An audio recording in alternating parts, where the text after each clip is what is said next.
कफन। झोपड़े के द्वार पर बाप और बेटा दोनों एक बुझे हुए अलाव के सामने चुपचाप बैठे हुए थे और अंदर जवान बेटे की बीबी बुधिया प्रसव वेदना से पछाड़ खा रही थी। रह रहकर उसके मुंह से ऐसी दिल हिला देने वाली आवाज निकलती थी कि दोनों कलेजा थाम लेते थे। जाड़े की रात थी। प्रकृति सन्नाटे में डूबी हुई। सारा गांव अंधकार में लय हो गया था। घीसू ने कहा, मालूम होता है बचेगी नहीं, सारा दिन दौड़ते ही गया, जा देख तो आ। माधव चिढ़कर बोला, मरना ही है तो जल्दी मर क्यों नहीं जाती, देखकर क्या करूं।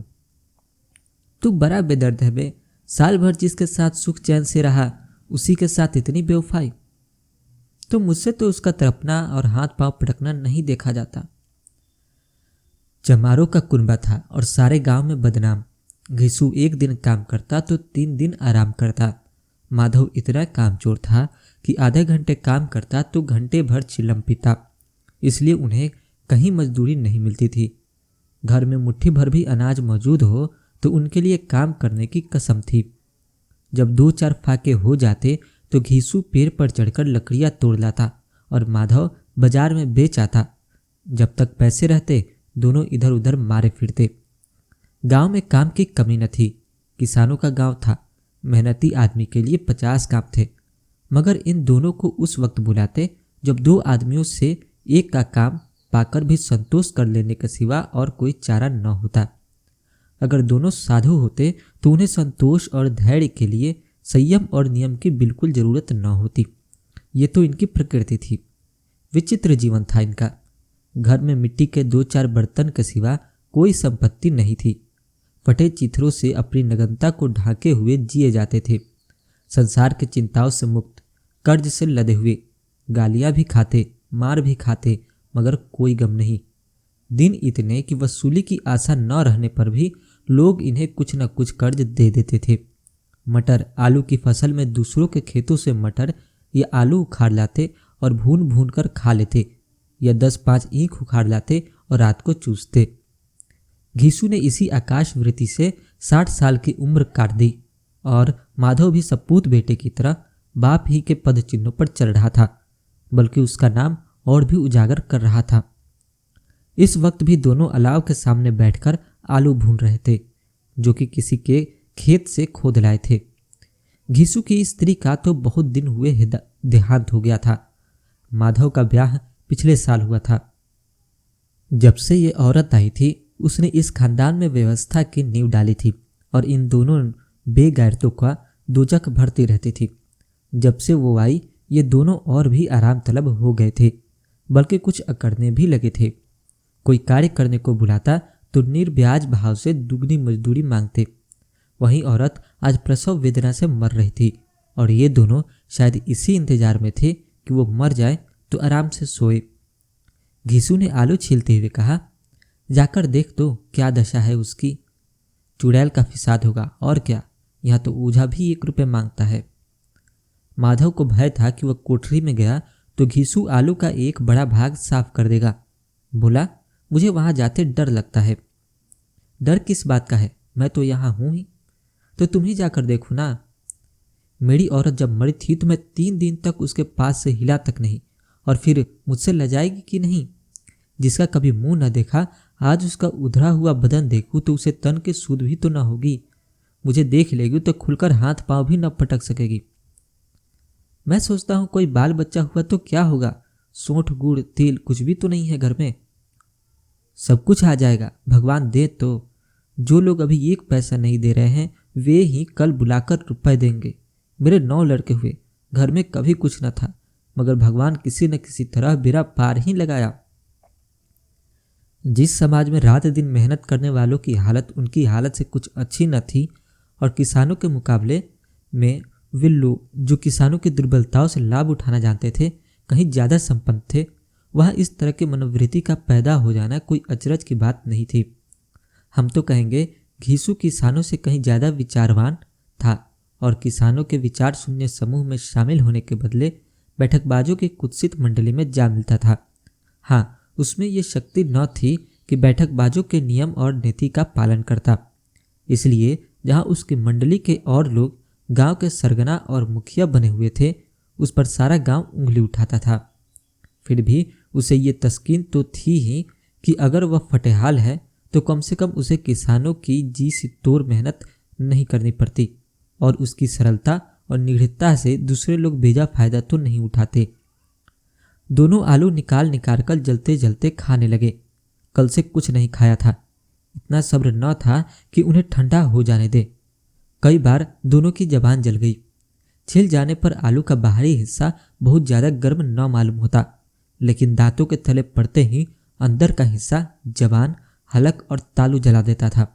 और उस अंगारे को मुंह में रखने से ज़्यादा खैरियत इसी में थी कि वो अंदर पहुंच जाए। वहां उसे ठंडा करने के लिए काफ़ी सामान थे, इसलिए दोनों जल्द जल्द निकल जाते। हालांकि इस कोशिश में उनकी आंख से आंसू निकल आते। घीसू को उस वक्त ठाकुर की बारात याद आई जिसमें 20 साल पहले वो गया था। उस दावत में उसे जो तृप्ति मिली थी वो उसके जीवन में एक याद रखने लायक बात थी और आज भी उसकी याद ताज़ा थी। बोला वो भोज नहीं भूलता। तब से फिर उस तरह का खाना और भरपेट नहीं मिला। लड़की वालों ने सबको भरपेट पूड़ियाँ खिलाई थी, सबको, छोटे बड़े सब ने पूड़ियाँ खाई और असली घी की चटनी, रायता, 3 तरह के सूखे साग, एक रसदार तरकारी, दही, चटनी, मिठाई। अब क्या बताऊं कि उस भोज में क्या स्वाद मिला। कोई रोक टोक नहीं थी, जो भी चाहो मांगो, जितना चाहो खाओ। लोगों ने ऐसा खाया कि किसी से पानी न पिया गया। मगर परोसने वाले हैं कि पत्तल में गरम गरम गोल गोल सुवासित कचौड़ियाँ डाल देते हैं। मना करते हैं कि नहीं चाहिए, पत्तल को हाथ से रोके हुए हैं, मगर वह है कि दिए जाते हैं। और जब सबने मुंह धो लिया तो पान इलायची भी मिली, मगर मुझे पान लेने की कहाँ सुध थी। खड़ा हुआ न जाता था। झटपट अपने कंबल पर जाकर लेट गया। ऐसा दिल दरियाव था वो ठाकुर। माधव ने इन पदार्थों का मन ही मन मजा लेते हुए कहा, अब हमें कोई ऐसा भोज नहीं खिलाता। अब कोई क्या खिलाएगा, वो जमाना दूसरा था। अब तो सबको किफ़ायत सूझती है। शादी ब्याह में मत खर्च करो, क्रियाकर्म में मत खर्च करो। पूछो गरीबों का माल बटोर बटोर कर कहाँ रखोगे। बटोरने में तो कमी नहीं है, हाँ खर्च करने में किफ़ायती सूझती है। तुमने 21 पुड़िया खाई होंगी। 20 से ज़्यादा खाई थी। मैं 50 खा जाता। 50 से कम मैंने भी ना खाई होंगी। अच्छा पट्टा था, तू तो मेरा आधा भी नहीं है। आलू खाकर दोनों ने पानी पिया और वहीं अलाव के सामने अपनी धोतियाँ ओढ़कर पांव पेट पर डाले सो रहे, जैसे 2 बड़े बड़े अजगर गेडुलिया मार रहे हों और बुधिया अभी तक कराह रही थी। सवेरे माधव ने कोठरी में जाकर देखा तो उसकी स्त्री ठंडी हो गई थी। उसके मुंह पर मक्खियां भिनक रही थी। पथराई हुई आंखें ऊपर टंगी हुई थी। सारी देह धूल से लथपथ हो रही थी। उसके पेट में बच्चा मर गया था। माधव भागा हुआ घीसू के पास आया। फिर दोनों जोर जोर से हाय हाय करके और छाती पीटने लगे। पड़ोस वालों ने ये रोना धोना सुना तो दौड़े हुए आए और पुरानी मर्यादा के अनुसार इन अभागों को समझाने लगे, मगर ज़्यादा रोटने पीटने का अवसर न था। कफन और लकड़ी की फिक्र करनी थी। घर में तो पैसा इस तरह गायब था जैसे चील के घोंसले में मांस। बाप बेटे रोते हुए गांव के जमींदार के पास गए। वो इन दोनों की सूरत से नफरत करते थे। कई बार इन्हें अपने हाथों से पीट चुके थे। चोरी करने के लिए, वादे पर काम न आने के लिए। पूछा, क्या है बे घिसुआ, रोता क्यों है? अब तो तू कहीं दिखलाई भी नहीं देता। मालूम होता है इस गांव में रहना नहीं चाहता। घीसू ने जमीन पर सिर रखकर आंखों से आंसू भरे हुए कहा, सरकार बड़ी विपत्ति में हूँ। माधव की घरवाली गुजर गई। रात भर तड़पती रही सरकार। हम दोनों उसके सिराहने बैठे रहे। दवा दारू जो कुछ हो सका सब कुछ किया, पर वो हमें दशा दे गई। अब कोई एक रोटी देने वाला भी न रहा मालिक। तबाह हो गए, घर उजड़ गया। आपका गुलाम हूँ। अब आपके सिवा कौन उसकी मिट्टी पार लगाएगा? हमारे हाथ में जो कुछ था वो सब तो दवा दारू में उठ गया। सरकार की ही दया होगी तो उसकी मिट्टी उठेगी। आपके सिवा किसके द्वार पर जाऊं? जमींदार दया साहब दयालु थे, मगर घीसू पर दया करना काले कंबल पर रंग चढ़ाना था। जी में तो आया कह दे, चल दूर हो जा यहाँ से। यूं तो बुलाने से भी नहीं आता। आज जब गरज पड़ी तो आकर खुशामद कर रहा है, हरामखोर कहीं का बदमाश। लेकिन ये क्रोध या दंड का अवसर न था। जी में कुड़ते हुए दूर पे निकालकर फेंक दिए। मगर सांत्वना का एक शब्द भी मुंह से न निकाला। उसकी तरफ ताका तक नहीं, जैसे सिर का बोझ उतारा हो। जब जमींदार साहब ने 2 रुपए दिए तो गांव के बनिए महाजनों को इनकार का साहस कैसे होता। घीसू जमींदार के नाम का ढिंढोरा भी पीटना जानता था। किसी ने 2 आने दिए, किसी ने 4 आने। 1 घंटे में घीसू के पास 5 रुपए की अच्छी रकम हो गई। कहीं से अनाज मिल गया, कहीं से लकड़ी, और दोपहर को घीसू और माधव बाजार से कफन लाने चले। इधर लोग बांस बांस काटने लगे। गांव की नर्म दिल स्त्रियां आ आकर लाश देखती थी और उसकी बेबसी पर 2 बूंद बोए गिराकर चली जाती थी। बाजार में पहुंचकर घीसू बोला, लकड़ी तो उसे जलाने भर को मिल गई, क्यों माधव? माधव बोला, हाँ लकड़ी तो बहुत है, अब कफन चाहिए। तो चलो कोई हल्का सा कफन ले लें। हाँ और क्या, लाश उठते उठते रात हो जाएगी, रात को कफन कौन देखता है। कैसा बुरा रिवाज है कि जीते जी तन ढांकने को चिथरा भी ना मिले, उसे मरने पर नया कफन चाहिए।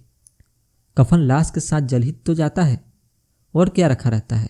यही 5 रुपए पहले मिलते तो कुछ दवा दारू कर लेते। दोनों एक दूसरे के मन की बात ता रहे थे। बाजार में इधर उधर घूमते रहे। कभी इस बजाज की दुकान पर गए, कभी उसकी दुकान पर। तरह तरह के कपड़े, रेशमी और सूती देखे, मगर कुछ जचा नहीं। यहाँ तक कि शाम हो गई, तब दोनों न जाने किस दैवी प्रेरणा से एक मधुशाला के सामने जा पहुंचे और जैसे किसी पूर्व निश्चित व्यवस्था से अंदर चले गए। वहां जरा देर तक दोनों असमंजस में खड़े दिखे। फिर घीसू ने गद्दी के सामने जाकर कहा, साहू जी 1 बोतल हमें भी देना। उसके बाद कुछ चिखौना आया, तली हुई मछली आई और दोनों बरामदे में बैठकर शांतिपूर्वक पीने लगे। कई कुंजिया ताबड़तोड़ पीने के बाद सुरूर में आ गए। घीसू बोला, कफन लगाने से क्या मिलता, आखिर जल ही तो जाता, कुछ बहू के साथ तो न जाता। माधव आसमान की तरफ देखकर बोला, मानो देवताओं को अपनी निष्पापता का साक्षी बना रहा हो। दुनिया का दस्तूर है, नहीं लोग बामनों को 1000 रुपए क्यों दे देते हैं। कौन देखता है परलोक में मिलता है या नहीं। बड़े आदमियों के पास धन है फूके, हमारे पास फूकने को क्या है। लेकिन लोगों को क्या जवाब दोगे, लोग पूछेंगे नहीं कफन कहाँ है। घीसू हंसा, अबे कह देंगे कि रुपए कमर से खिसक गए, बहुत ढूंढा मिले नहीं। लोगों को विश्वास नहीं आएगा, लेकिन फिर भी वही रुपए देंगे। माधव भी हंसा इन अनपेक्षित सौभाग्य पर। बोला, बड़ी अच्छी थी बेचारी, मरी तो खूब खिला पिलाकर। आधी बोतल से ज्यादा उड़ गई। घीसू ने 2 सिर पूड़ियाँ मंगाई, चटनी, अचार, कलेजियाँ। शराब खाने के सामने ही दुकान थी। माधव लपक कर 2 पतलों में सारे सामान ले आया। पूरा 1.5 रुपये खर्च हो गया, सिर्फ थोड़े से पैसे बच रहे। दोनों इस वक्त ईशान में से बैठे पूड़ियाँ खा रहे थे, जैसे जंगल में कोई शेर अपना शिकार उड़ा रहा हो। न जवाबदेही का खौफ था, न बदनामी की फिक्र। इन सब भावनाओं को उन्होंने बहुत पहले ही जीत लिया था। घीसू दार्शनिक भाव से बोला, हमारी आत्मा प्रसन्न हो रही है तो क्या उसे पुण्य न होगा। माधव ने श्रद्धा से सिर झुकाकर तस्दीक की, जरूर से जरूर होगा। भगवान तुम अंतर्यामी हो, उसे बैकुंठ ले जाना। हम दोनों हृदय से आशीर्वाद दे रहे हैं। आज जो भोजन मिला वो कहीं उम्र भर न मिला था। एक क्षण के बाद मन में एक शंका जागी। बोला, क्यों दादा, हम लोग भी एक न एक दिन वहां जाएंगे ही। घीसू ने इस भोले भाले सवाल का कुछ उत्तर न दिया। वो परलोक की बातें सोचकर इस आनंद में बाधा न डालना चाहता था। जो वहां हम लोगों से पूछे कि तुमने हमें कफन नहीं दिया तो क्या कहेंगे। कहेंगे तुम्हारा सिर। पूछेंगे तो जरूर, तू कैसे जानता है कि उसे कफन न मिलेगा। तू मुझे ऐसा गधा समझता है। 60 साल क्या दुनिया में घास खोदता रहा हूं। उसको कफन मिलेगा और बहुत अच्छा मिलेगा। माधव को विश्वास न आया। बोला, कौन देगा, रुपए तो तुमने चट कर दिए।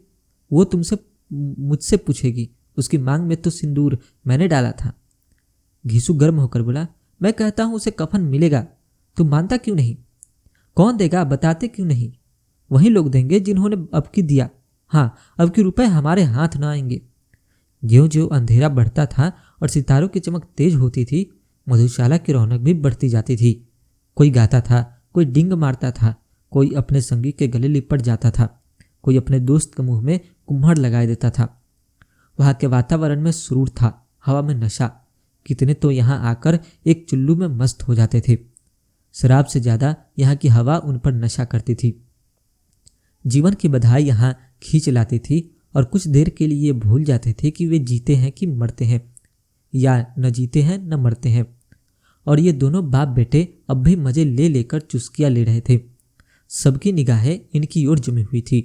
दोनों कितने भाग्य के बली हैं, पूरी बोतल बीच में है।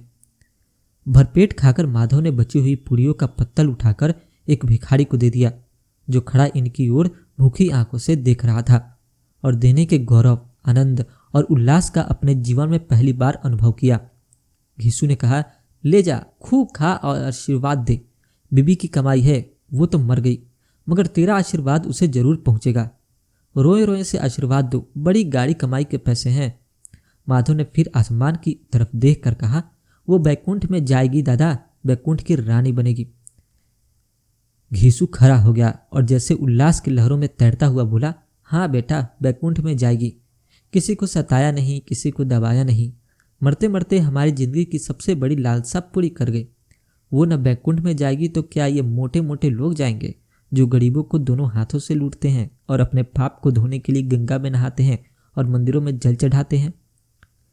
श्रद्धालुता का ये रंग तुरंत ही बदल गया और स्थिरता नशे की खासियत है। दुख और निराशा का दौरा हुआ। माधव बोला, मगर दादा, बेचारी ने जिंदगी में बड़ा दुख भोगा, कितना दुख झेल कर मरी। वह आंखों पर हाथ रखकर रोने लगा, चीखें मार मार कर। घीसू ने समझाया, क्यों रोता है बेटा, खुश हो कि वो माया जाल से मुक्त हो गई, जंजाल से छूट गई। बड़ी भाग्यवान थी जो इतनी जल्दी मोह माया से बंधन तोड़ दिए। और दोनों खड़े होकर गाने लगे, ठगनी क्यों नैना झमकावे ठगनी। पियक्करों की आंखों इनकी ओर लगी हुई थी और वे दोनों अपने दिल में मस्त गाए जाते थे। फिर दोनों नाचने लगे, उछले भी, कूदे भी, फिर गिरे भी, मटके भी, भाव भी बनाए, अभिनय भी किए और आखिर नशे से मदमस्त होकर वहीं गिर गए।